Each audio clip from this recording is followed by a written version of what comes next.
नमस्कार, आप देख रहे हैं द वायरल न्यूज़। मैं इरम काजमी और हम पहुंच चुके हैं निरंकारी मैदान।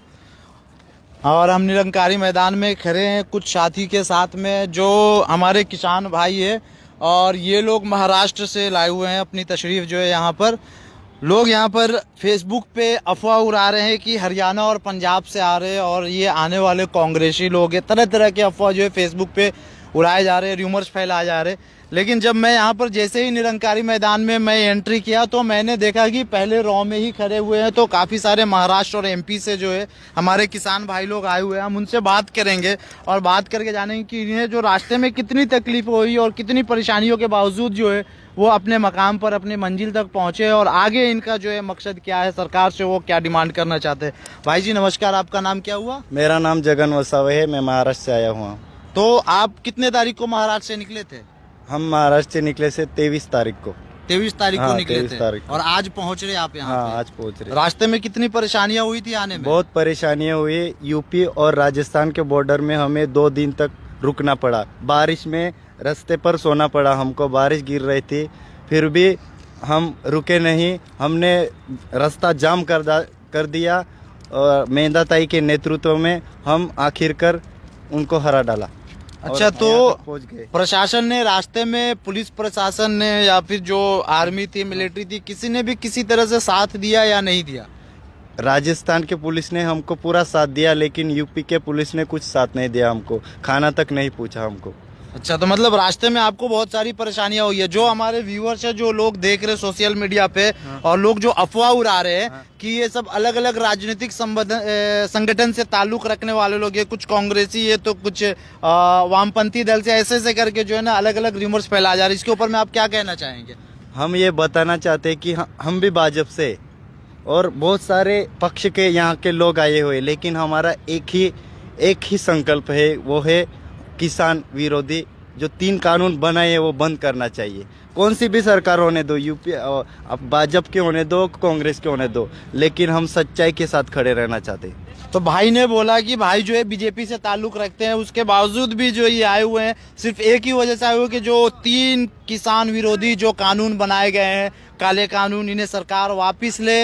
ये किसानों की आवाज़ है, ये किसी राजनीतिक संगठन की या फिर किसी राजनीतिक या गैर राजनीतिक संगठन की आवाज़ नहीं है। ये किसानों के संगठन की आवाज़ है और ये किसानों की आवाज़ है। आप यहाँ पर देख रहे काफ़ी सारे जो कॉलेज और स्कूल के स्टूडेंट्स हैं वो भी आए हुए हैं इतने दूर दूर से सफ़र करके। भाई आपका नाम क्या हुआ? मैं माधव हूँ। मेरा नाम माधव है। मैं महाराष्ट्र से हूँ, नर्मदा की घाटी के यहाँ से। मैं एक किसान का लड़का हूँ और वो ये जो लॉकडाउन में किसान विरोधी कायदे जो बनाए हैं सरकार ने, वो तुरंत रद्द करना चाहिए, क्योंकि इससे किसानों को बहुत सारा नुकसान होगा। जो हमें महाराष्ट्र से या दिल्ली में आने तक जो तकलीफ हुई थी वो हमको बहुत परेशान कर दिया। और जो ये आप अपनी लैंग्वेज में बोलिए, जो आपकी भाषा है ना, आप उस लैंग्वेज में बोलिए। ये भारत है, भारत में अलग अलग पंथ, अलग विचारधारा, अलग लैंग्वेज के लोग रहते हैं, यही हमारी खूबसूरती। आप अपनी लैंग्वेज में बोलिए आराम से। नहीं, हमारी लैंग्वेज क्या है वो आदिवासी समझ के, वो समझ में नहीं आएगी। कोई नहीं, हमारे व्यूअर्स महाराष्ट्र से भी है, आपको सुनेंगे, समझेंगे। आप बोलिए। तो हाँ, मैं नर्मदा घाटी रहीन से आणि जो आम्ही यू आवणे जाणे त्रास होइलो चू बेकार होइलो से ने ओलो एक जागे रोटी पाणी जोड़ो आणि खाणे जोड़ो लावला आमो आज भी यहाँ आवीन थाकरेला ने जो आम्ही यहाँ आवीन आमरो यो किसान विरोधी लॉकडाउन जो कायदो बनावलो से काला कानून जो रद्द होने जो है योज मोदी हमको इतला ने हमको कोणी ने। आप इधर आ जाइए भाई। आपका नाम क्या हुआ भाई?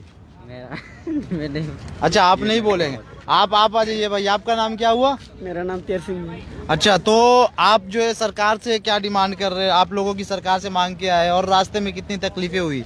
हमको 23 तारीख को निकले थे महाराष्ट्र से, तो रास्ते में आने हमको बहुत तकलीफ सहनी पड़ी कि यूपी बॉर्डर पे हमको यूपी पुलिस वाले उत्तर प्रदेश वहाँ पे रोके रखे थे। हमको बहुत तकलीफ उठानी पड़ी, ना खाना ना पीना। ऐसा सारी रात बारिश में हम पड़े रहे थे, फिर भी हमने रास्ता नहीं छोड़ा, क्योंकि हमारी मंजिल तक पहुंचना था। फिर मंजिल तक पहुंचना थे, फिर हमारे नारा लगाते हुए हम यूपी बॉर्डर से आगे बढ़ते हुए हम आए और आगे हम दिल्ली में पहुंचे। तो आप यहाँ पर देख लीजिए, यही हमारे भारत की खूबसूरती है। ये भाई कुछ अपना लेकर के आए हुए, ये क्या है भाई? हमारी संस्कृति का ये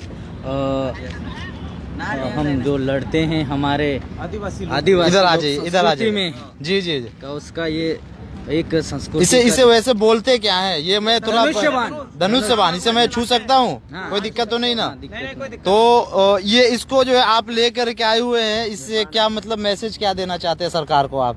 हम आदिवासी संस्कृति से हम इतना मजबूत है कि हम डरेंगे नहीं कभी।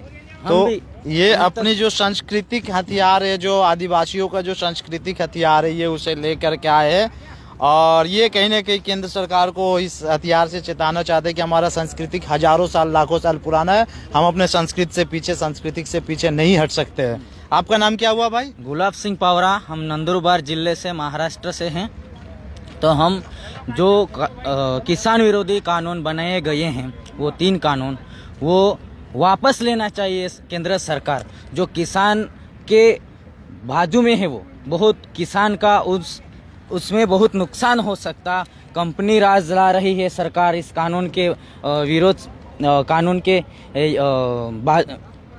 बीच में, तो बहुत सारा नुकसान होने वाला है। इसलिए हम यहाँ पर 23 तारीख से महाराष्ट्र से निकले और आते आते हम मध्य प्रदेश और वहाँ से गुजरते हुए हम आए और हमें यूपी बॉर्डर पर रोका गया। तो रास्ते में बहुत सारी परेशानियां हुई होंगी, बहुत परेशानी हुई हाँ, होंगी।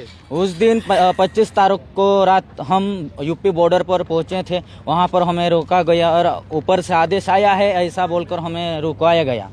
तो हमने वहां पर सत्याग्रह चालू कर दिया और सत्याग्रह करते समय हमें ठंडी में बहुत तकलीफ करनी पड़ी और बारिश भी हो रही थी उस टाइम पर, तो उस टाइम से हमें गुजरना पड़ा।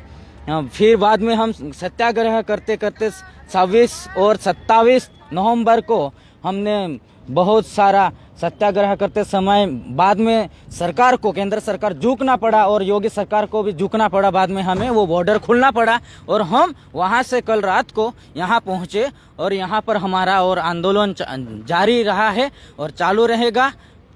दिल्ली वासियों की तरफ से आप सबका बहुत बहुत स्वागत है। भाई साहब आप इधर आ जाइए, आप इधर आ जाइए। यहाँ पर आप नहीं बोलेंगे तो आपने ये लिया हुआ है, बैनर लिया हुआ है, तो मैं बोलूंगा थोड़ा सा कैमरा आप इधर घुमाइएगा जो है इन्होंने, हाँ थोड़ा घुमाइएगा इधर कैमरा जो है इन्होंने ये लिया हुआ है। देख लीजिए, कॉर्पोरेट जो इन्होंने लिखा हुआ है, कॉर्पोरेट भगाओ देश बनाओ, किसानी बचाओ देश बचाओ। तो ये इनका डिमांड है। हमारी कुछ बहनें भी आई हुई है, अगर बहन को बुलाएंगे, हमारी बहनों को बुलाएंगे तो हम उनसे भी बात करेंगे जो है। अच्छा, हमारी बहनें जो है कुछ वो भी आई हुई है, कुछ माताएं भी आई हुई हैं। ये सोचने वाली बात है कि लोग जो फेसबुक के ऊपर में, सोशल मीडिया पे बहुत ही अफवाह बना रहे हैं कि लोग जो है अलग अलग विचारधारा से, अलग अलग पंथ के लोग, आपसी मतभेद, चाहे किसानों में जितनी भी आपसी मतभेद हो, लेकिन इनकी मांग एक ही है कि जो किसान के लिए जो किसान विरोधी कानून, जो 3 कानून बनाए गए हैं, उसे सरकार वापस ले।